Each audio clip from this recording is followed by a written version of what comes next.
ადამიანის უფლებათა საკითხებში გაეროს უმაღლესმა კომისარმა დაადასტურა ის, რასაც ჩვენ ძლიერი საქართველო ლელო ვამბობთ მუდმივად, ანუ აუცილებელი არის გადაიხედოს ყველა ის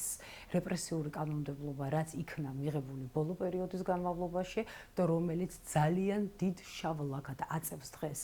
ქართულ ოცნებას, ამავდროულად შეკრებისა და გამოხატვის თავისუფლების დროს დარღვეული იყო ადამიანის უფლებები, დარღვეული ადამიანის უფლებები პენიტენციურ დაწესებულებებში, ირღვევა ადამიანის უფლებები ყოველდღიურად ქუჩაში, ტროტუარებზე დაკავებების დროს და ზოგადად საქართველოში არის დაღმავალი დინამიკა ადამიანის უფლებების დაცვის თვალსაზრისით, რაც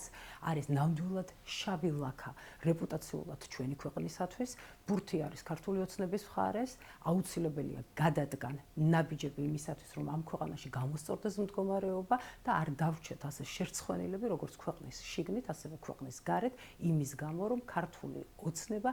ჩადის ყოველდღიურად უპატიებელ შეცდომებს, რომელიც აზიანებს ჩვენი ქვეყნის ინტერესებს.